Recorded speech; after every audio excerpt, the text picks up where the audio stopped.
Edward's mansion stood at the end of an avenue shaded by ancient trees, its vastness swallowing every sound. Bella's footsteps echoed faintly as she crossed the threshold, like an intruder in a house too heavy with silence. This was the day she signed the marriage papers. No veil, no flowers, just dry signatures to seal a business alliance. She accepted. At 10 years old, she had slipped at the edge of a swimming pool, sinking under the water. The hand that pulled her back then was Edward's. If not for him, she would not be alive today. To marry him now, even in a loveless deal, was a way of repaying that debt. Edward's bedroom looked like a frozen painting, curtains half closed, medical machines blinking steadily, his pale face shadowed by long lashes.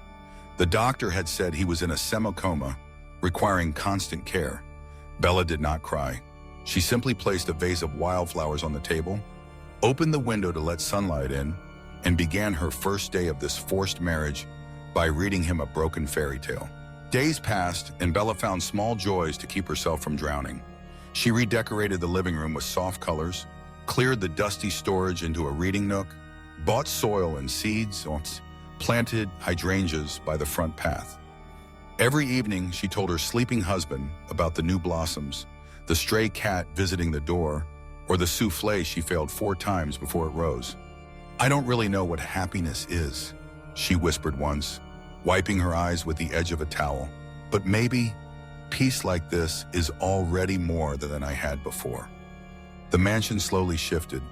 The smell of fresh paint, the scrape of garden tools, the clink of flower pots. Life trickled in. But when night came, the house sank back into its long, heavy breaths. Edward had opened his eyes the very night Bella arrived. Consciousness returned like a knife, slashing open old memories. The car skidding in the rain, his mother screaming his name, blinding headlights, then nothing. When he woke, he knew.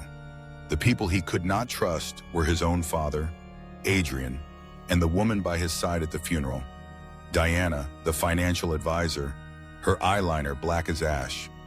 So he played the role of the silent invalid, watching from a hidden room that connected to his bedroom. By day, he slept. By night, he monitored the surveillance cameras, piecing together files, tracing financial records, retrieving data logs of the car crash. It had not been an accident. The brake sensors were erased manually, and his mother's meeting with her lawyer vanished from the system an hour before the crash. Meanwhile, Bella became a light in the shadows. He sat in the secret room, gazing through the one-way glass as she fixed the sheets, read by the window, or fell asleep by his side. He remembered the pool that day, the little girl's desperate cry, his hand pulling her up. He promised himself, when he had gathered enough evidence, he would pull the curtain back, bring justice for his mother, and keep Bella safe from the darkness crawling in this house. The first warning came 2 weeks later. A chandelier crashed into the dining room floor minutes before Bella entered. The electrician muttered that the bolts were loosened. That night, Edward replayed the cameras. A masked man in maintenance uniform had slipped in when Bella was out buying flowers, his hands moving too deliberately on the chandelier. The second warning, a bouquet of white lilies left at the gate with a note. "Don't trust anyone in this house." Bella shivered but hid it in a book. The third nearly killed her. Smoke, fire, the kitchen ablaze. She scrambled for an extinguisher, but the servants were gone. Just as she coughed, a shadow burst in, doused the flames, and disappeared into the hall. When she rushed after, the corridor was empty, except for a silver cufflink engraved with ER beneath the bookshelf. She pocketed it, her pulse racing. From then on, Bella began to notice the house breathing at night. Footsteps outside her door, a piano note struck once and silenced, the faint sound of someone exhaling in the dark. She told herself it was loneliness, yet the cufflink in her pocket burned like fire. One rainy afternoon, while cleaning the old greenhouse, Bella found a broken music box with a hidden slot. Inside was a memory card. She slipped it into her laptop. Dashcam footage of the fatal night. Rain poured, headlights blinded. At the 3rd minute, a black SUV blocked their car. A man in a raincoat dragged his mother's briefcase out and tossed it to the back seat. The camera shook violently as a pickup truck rammed from behind. In the reflection of a store window, Adrian stood under the eaves, face hard as stone. Beside him, Diana pulled her hood up, her eyes flashing directly at the lens. Bella's hand flew to her mouth. The door handle turned. Diana's voice sweet as velvet. "Bella, are you all right? I thought I heard something fall." Bella quickly slipped the card into her hollow wedding ring, smiling faintly when the woman entered. "It's nothing, just an old box I found." Dinner that night felt like an interrogation wrapped in silk. Adrian smiled too widely, asking Bella to sign urgent documents for Edward. Diana praised the hydrangeas, probing who had suggested them. Bella's heart hammered, but she excused herself. "I should check on Edward." In the room, she inserted the card again.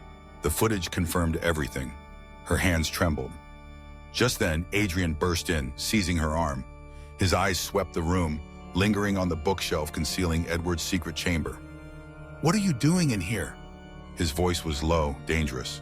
Bella forced a calm smile. "Reading to him." A faint sound came from behind the wall, someone breathing.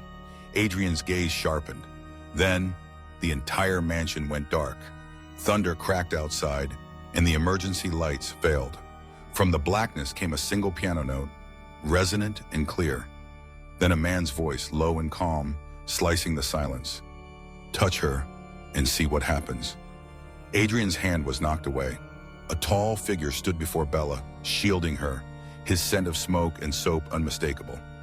Lightning illuminated his face. Edward, standing alive, his eyes burning with fire. A guard's gun clicked in the hallway. Edward pulled Bella close, whispering urgently, "Trust me." A shot rang out, glass shattered, alarms screamed, red emergency lights bathed Adrian's face. Diana's tight smile in the silver cufflink that rolled to Adrian's feet. Bella hid the memory card inside a flower pot of hydrangeas, dirt clinging to her trembling hands. Edward pressed her into the secret chamber, his eyes blazing. "Hold on to what you just buried. By dawn, either we're free, or..." The steel locks outside slammed shut, sealing the mansion like a trap. Follow episode 3 to uncover the truth behind the mansion's darkest secret.